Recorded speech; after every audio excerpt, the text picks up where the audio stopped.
Welcome to the Yallah Israel podcast feed. This is a little bit of an experiment. I'm Noam Zuckerman. Hi, Ariel Fogelman, the director of URJ Yallah Israel, which means I oversee also the operations here on ground in Israel, and also our team in the States are amazing people that are in touch with the parents and recruitment and marketing. So it's really a privilege to be where I am. And for those who don't know, what's your professional experience? I was working in educational tourism also before as director of programs for Keshet Educational Journeys. I've been training tour guides, really thinking of how we do this, how we communicate with groups and give proper education that is also fun. So I've been training tour guides for like 15 years. And I also was a tour guide myself, and I teach about a variety of topics, Judaism and also geopolitics and things that are going on here. And are you American, I Israeli? was born here. So how'd you get involved in Yallah Israel? I really fell in love right after the army. I went to a program called EIE, today Heller High. I was a counselor for 2 years, and I knew I wanted to continue somehow, and life took me in different directions. So I think it's a little bit easier to explain what you're doing here. I work at IRAC. I produce the Pluralist podcast, and I think one of the reasons why I'm here is because on the one hand, I grew up in Chicago and I did all of the Israel programming, and in my previous jobs, I worked for a gap year program or in travel operations. And I think that this conversation came out of conversations that we've had about how it's often everyone knows that it's like the most amazing thing to do to send a kid to Israel. You know, kids know it when they go on the experiences, parents know it when they see their kids come home. But a lot of what happens in Israel is very hard for the parents to understand, right? Like I know as a kid who never told my parents anything, like what's going on. And I think that it's really important to make it more accessible. Who are the people that are working on the programs? What are the things that they're doing? What's going on in Israel? All these different questions that might arise. And just from conversations between the two of us where this need came up, thought maybe we can work on it a little bit and experiment and talk about it. So Ariel, I think that this is going to be a place where we're going to be able to ask you questions about Yallah Israel, to learn a little bit about what's going on, and to really learn from everything that you bring to the trip, a perspective that it may have been a little bit less accessible for parents and for students and for alumni in the past. And what will really be amazing is also if our campers, our teens get to ask different people on the staff, even not only our year-round staff, also the people that they'll meet in Israel. So if we can have this engagement, which is just another layer of communication and transparency, I think it would be amazing. Right, and I think it's important to say, like, there was never a plan that I would ever have these conversations with you. That's kind of something that has come up because of what's going on in Israel now and where different people are. And this is showing the format, but yeah, it'll be just a way of showing the different things that happen on the program in the best way possible. And who knows, maybe when the kids are in Israel, they'll be doing their own podcast. We'll see I what hope so. happens. So yesterday we just celebrated Yom Ha'atzmaut, the day before Yom HaZikaron. That's that. I wish we had all our teens here for this day because it's truly one of the most amazing days in Israel. It captures so much. Also, Yom HaZikaron. So tell me a little bit about where you are, right? There's still a ceasefire in Israel right now. Thank God we're feeling pretty relaxed. And we got to take a couple days, you know, to really think with the country, Yom HaZikaron, Yom Ha'atzmaut. Can you talk a little bit about where does that hit you and kind of like how are you feeling and maybe from a professional point of view and what you're feeling is going on here in Israel right now? And kind of like what are the feelings that you'd want to share with the audience? Think the special years we're in really are similar in a way to that capsule of 2 days of Yom HaZikaron and Yom Ha'atzmaut. where you're hurt. Like running with our families to the bomb shelters was not an easy experience. Hearing the explosions outside, that was scary. Being in that uncertainty, not knowing when it will end. So that the pain doesn't just fade, it doesn't vanish, but you have this opportunity to get up and celebrate life in its fullest. And it's something we also did not let go of for a second during the time of war. But once it's over, so of course we still feel it. There's still that burden of, whoa, what we've been through. The ability and the wish to really celebrate the birthday of a state, having everything we have, the beautiful country, the diversity of people. And we have very clear family traditions of exactly what we do every part of the holiday. You met my daughter this morning. She told you a little about it on her on her way from school. It was fun. Friends, family, and barbecues. Yeah. It's a big thing, comparing who does the best barbecue, what are the different styles. That's what Yom Ha'atzmaut is, and it comes after Yom HaZikaron, right? And it's an interesting time now, and just in general, it's like sometimes you have wars that you never know when to feel safe going around. But I feel like what's been happening now is that the second there's like a ceasefire, it's open to travel, right? It's open to see places as long as that holds up. And we're in this place where, like, I don't know, I'm curious what you think about it, because you know what it feels like more from people who are traveling, right? Like, I'm with my family all the time. I'm at home. I'm not really going out and I'll give about. you another example. I'm officiating a wedding uh, this coming Friday, coming up, and the family lives in Kfar Yuval, which is very close to the border of Lebanon. Wow. So, and they really wanted to do it in the kibbutz, in the backyard of a family, in that intimate circle of community. And as we've been planning the wedding, we've been planning in parallel two locations. One in Kfar Yuval, saying hopefully there'll be a ceasefire, we'll be able to commune there. And if not, plan B, which includes a whole operation. You can imagine hotel rooms for whoever needs, and the meal and the place, of course.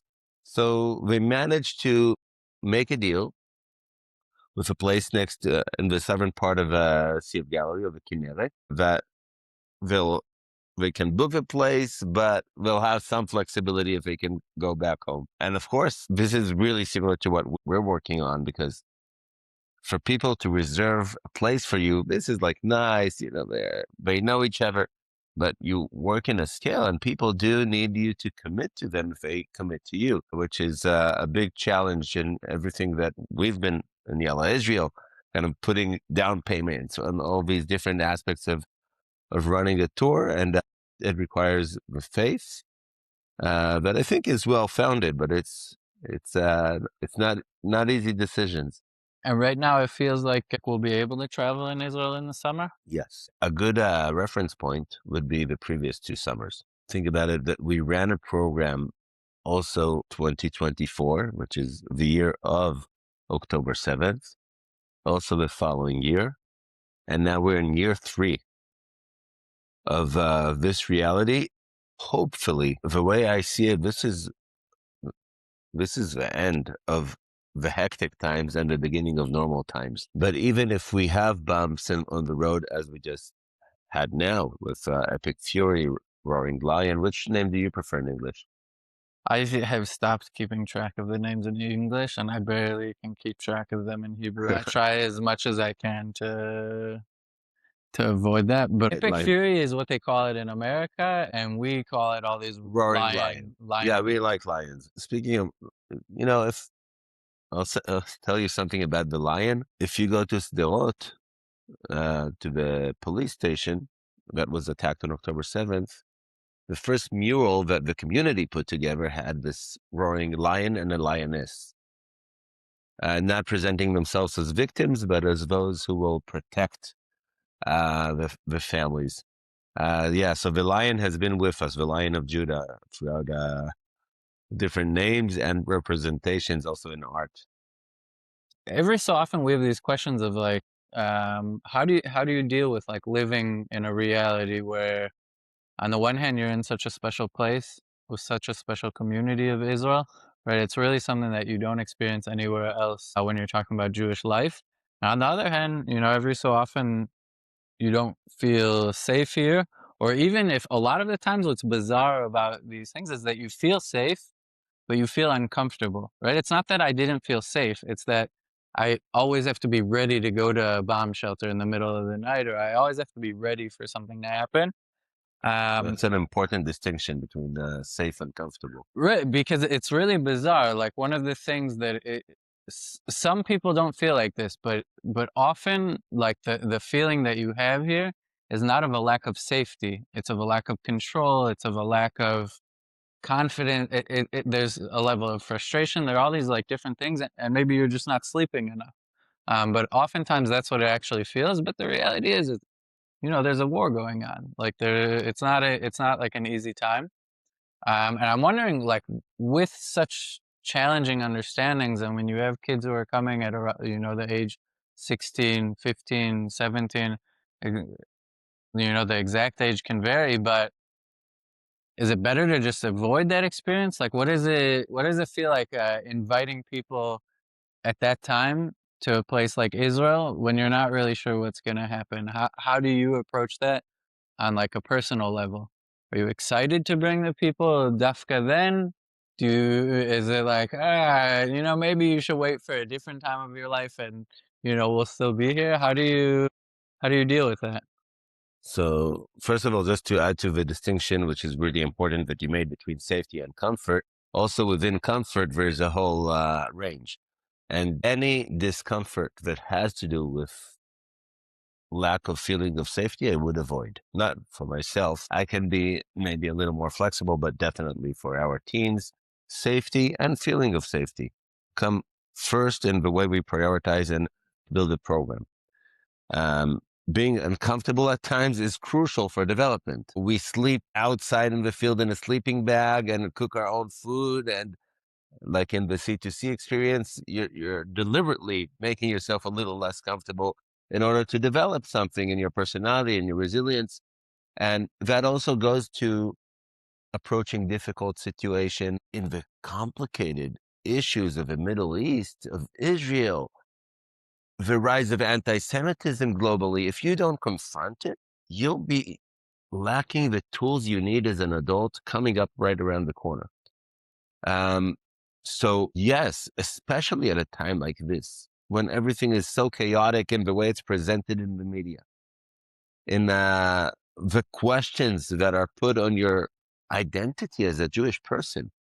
So definitely take a dive in.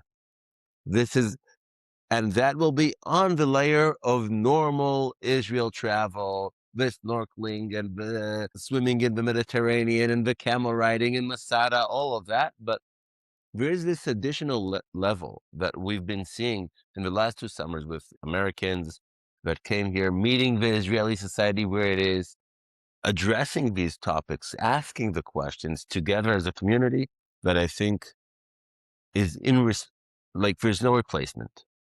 But we did a podcast episode last week. Earlier, as Liskovsky and Rabbi Josh Weinberg were having a conversation about how to celebrate Yom Ha'atzmaut now. And Josh was saying 364 days of the year, he's willing to talk about what he wants to criticize Israel for, what he wants to be better. On Yom Ha'atzmaut, he wants to say happy birthday and he wants to focus on the things that he's very happy about. Amen. And on the other side of the comment that he said, he was saying like Zionism and the idea of Israel was never supposed to be something that's easy. And and I think that like something that's really special about like the perspective that I get a lot from like progressive or liberal Jews, um, it's really hard for us to like just look at Israel and take it easily. But that doesn't mean that we can't appreciate Israel, we can't be Zionistic, and it also doesn't mean that we don't have to like make space for people who have challenges. The challenges are there, they're real, and it's an important part of developing a real relationship to deal with that. And I think that like that's always something that's special that comes out. I just talked about Rabbi Josh Weinberg and Orly and the Reform movement. But also when I speak to you, it's really important to bring the different experiences and to, on the one hand, make the kids feel safe, but to help them deal with these challenges so that they'll be more prepared for later in life. When there is all of this background now with the conversations about Israel and they're difficult, how do you enter, right, a summer thinking about that? What's the big focus for you? What are the top priorities in helping kids through their process? Start with asking. I don't know if you managed to get the news about Independence Day, but something really amazing that happened yesterday. I was so moved. I just happened to be in the car hearing the news between our family hike and the number one barbecue that became before number two barbecue. There was like a competition of all a rating competition of all the songs of the military bands from the beginning of the state until today. So listeners were rating for weeks, and the Independence Day is the day where they choose the number one songs of Israel. This happens every year. Every Is there year. new and only songs that the Israel's military band Actually, has? no, this kind of a competition where you go all the way back doesn't it happens only once, not every year. It's a little more rare. And what's the number one song? Shir LaShalom, the song for peace that was, by the way, it was banished sometimes in its history. It is the song that Rabin had in his pocket when he was shot. You can see in the museum that pamphlet with the words, the lyrics, and the shot and the blood. It's a song that has been with us for quite a while. Sing a song for peace. There's a whole field in education called peace education. That you feel very I'm passionate connected to. about? I wrote about it, got to study it a little bit in the context, of course, of Israeli education. And I think I have a lot of thoughts in the context of American education too. But really being able to listen to diverse opinions that you don't agree with, and also meeting the peace activists on ground, the people that are really working hard with a vision of what this state should be, what Zionism is, like Rabbi Josh Weinberg that you mentioned, the head of ARTSA. And there are many, and like Iraq, the organization that you belong to here on ground, which is working day and night to make the issues of civil rights better, equality, all these values that we hold, which are also part of peace education. How do I look at my fellow human being, no matter who they are, where they come from? Exposing that aspect of Israeli society, I think, is more important now than ever. And we're really investing a lot in finding the right people in the right places. Right, like it's easy a lot of the times to like read in the news to hear very difficult things and to move away, to say I don't want to deal with Israel right now. And I think that that's something that makes sense to me. And for those who organize trips, it's easy to whitewash, Right, to just say everything to not deal with the war in Gaza. they're lying, this, that. There's the good people and the bad people. But there's something also that's really where a lot of the time, like when you come, when you make the connection, right? And first of all, right, there's the people on people connection. You actually meet people, you engage, you get to see people who have different opinions and to hear what they're doing, right? Like you talked about, I don't know, Iraq or different people in Israel that you bring to meet the group. It's a totally different level of like inspiration when you're in Israel. You hear how someone is experiencing Israel and what they're doing about it, right? A lot of the times there's like a nuance that you can't avoid where it's like everything's complicated. And sometimes it makes it easier to understand a challenging situation by understanding that it's complicated. So can you tell us a little bit, like what are the experiences that are most essential to have on the program now, like especially during these times with the perspectives that you were talking about, and maybe give a few examples of like how it shows up on the program. Like what are the experiences that the kids will have and why is that so important right now? So, first of all, meeting the Israeli teens that have been through everything and personalizing it, not through the news, but through conversations that on between music and games and sports, and also managed to touch on the events that happened here in the last few years already. On a personal level, that's huge. Again, let's just remember we're family. And being with your family member and not hearing about them from a third party, that goes a long way. There are also programming elements that really address what is going on right now. For example, we have a session with someone who fought in Gaza as a reserve duty soldier. We actually watched that movie together because I brought it to our community too. And What's he, the movie called? For he remind me. Heroes Not Us. Heroes Not. It's with Amichai Korda. And so he went with a GoPro camera into Gaza as a reserve duty soldier. And he had a lot of questions on the way. And the more important thing than the questions that he had from the actual testimonies of himself and his friends is that he opens the floor for questions of the teens and discussion, an open discussion about a very hard topic in the Jewish society today of the aftermath of October 7th. Of course, giving, there are complicated issues here between Iran and Hezbollah and Hamas and how they connect to each other. So also learning a little bit about everything that's going on and thinking and building an opinion out of knowledge. And also, a voice that was very much silenced, I think, throughout the war is the Palestinian Authority. Because you have Hamas, the extreme terror regime of Gaza, you have Israel, you have all the allies of Hamas outside of Israel. Hezbollah. What about all the Arabs that live in Israel as Israeli citizens? The Palestinians of East Jerusalem, the Palestinian Authority in the West Bank, which is opposing Hamas. These are perspectives that you would not get on the media. This is the nuance that really matters if you want to think of a future here. And meeting these people, hearing from them, not necessarily liking every opinion that you'll get, but getting that range, I think, is so much more important in the polarized society that we live in that only shows you the extremes.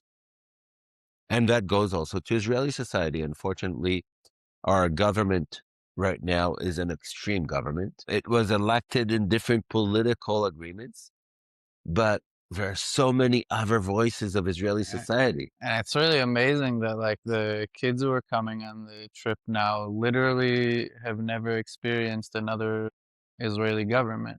They've never experienced an Israeli government that was led by a different prime minister. Crazy. So your priority is to really to give them. It's like you would say if they weren't to come to Israel, then they'd probably be reading the news and they'd be getting certain perspectives that would come up on their feed or that they'd be learning in class.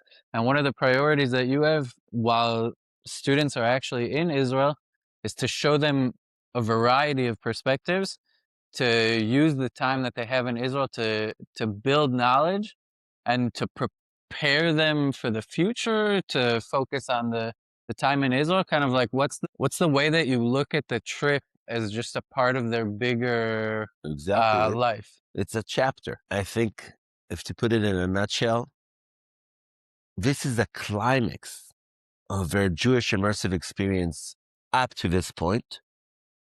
And if this stays the climax as they become adults, that's a failure.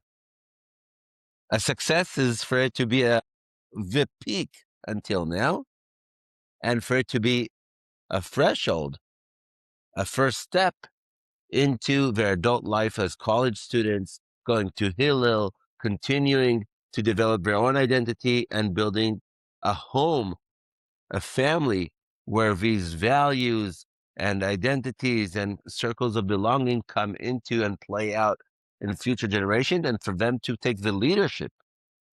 That is the success of, because we'll be already resting by then, and for them to really be able to be the leaders of what Judaism and the connection to Israel look like tomorrow. Right. So That that's was a little, sorry, I got carried away. ideas that got us to the point of maybe there should be a podcast. One of the things that I noticed is that in a lot of like the interviews that we've done with Reform leaders on the Pluralist podcast, there's a lot of time it's like when you ask them what was their formative experience with Israel or what really built their whatever, you get these like advertisements about I was on EIE or I was on Nifty Israel or I was here and it started this relationship that I had with Israel, which previously was only family or was far away. And and I was like, Ariel, like you should see this. Like these people who are becoming reform leaders, it begins when they come to Israel and when they're on this trip, and then it grows. These things are just amazing. And I know that And that is about a reform success leaders, right? that you see consistently. And not just the American reform leaders, even Israeli people, even you. Like, why are you right now the director of Yallah Israel? Because I went to EAE after the army when I didn't even know what Reform Judaism is. But you're not unique, right? These stories are Yeah. not unique, and it's something that comes. And having these experiences of building that connection with Israel for so many teens at this time, we know it's become a lot harder in the past few years. And I think that that's a question where it's not something that you should run away from. It's like, we know it's become harder, and we need to understand because we know that when people have these connections, when people come on these programs, the connection grows. I do want to ask you the question though, like, maybe there are people who don't feel safe right now. Maybe there are people who are feeling less confident. And even if we know that if the program happens, it'll be safe and everything will be considered. But for those people having those hesitations right now, can you give a little bit of advice for how to navigate that decision, considering the time that we have right now, like considering where we are with the situation right now, to help them think about it? What are the opportunities in the future, maybe for that can be considered? And from there, we'll move to the end of this conversation. Yeah, I would say, first of all, like whoever knows the URJ camps in the States, I also work for them, for the same organization. And the standards of really caring for the well-being of each camper and for the overall safety of the community are above and beyond. You will not find such standards in many places in the world, to my opinion. Definitely not in Israel, but but these are the standards. It's not the Israeli standard. That is also for safety very high. But this is the Israeli standard of safety plus URJ. Having said that, it's perfectly legitimate. If it's not enough time between the Epic Fury operation and the summer for you to feel comfortable as a family and you decide you want to wait a little bit, there will be more opportunities. Israel is not running away. It's this very young country with its future ahead of it.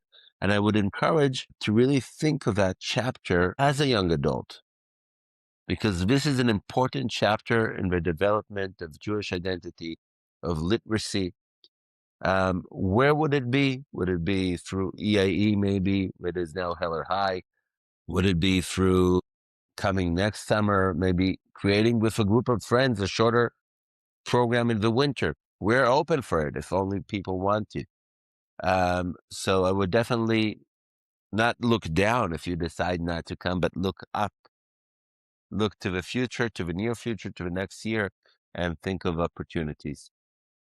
Amazing. So I think when we're concluding this first conversation, I think the idea here is to really try and increase accessibility, to increase understanding of what's going on in Israel, to increase understanding of what are the different considerations that you take in building the program, whether they're educational, whether they're social, whether they're security wise, or different things like that. It's not by chance that we're drinking coffee, because the idea is really to have, I think, Ariel, if Nice. you had your preference, you'd be able to sit for coffee with every parent once a week for the entire year to tell them what's going on. But obviously, that's not realistic. I have only today 4 conversations with parents, and I'll have a refill on the coffee.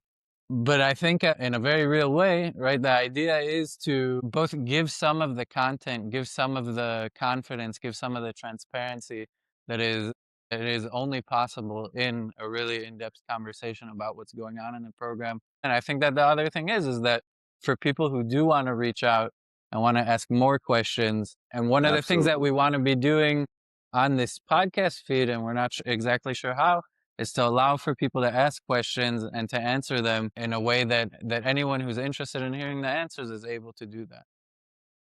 Thank you so much. This was really fun to spend some time together over a cup of coffee. And thank you for whoever was really dedicating the time now to be with us here. We feel you, even if we can't see you right now. All right, thank you. Well, l'chaim, l'chaim. L'chaim. Thanks. Yeah.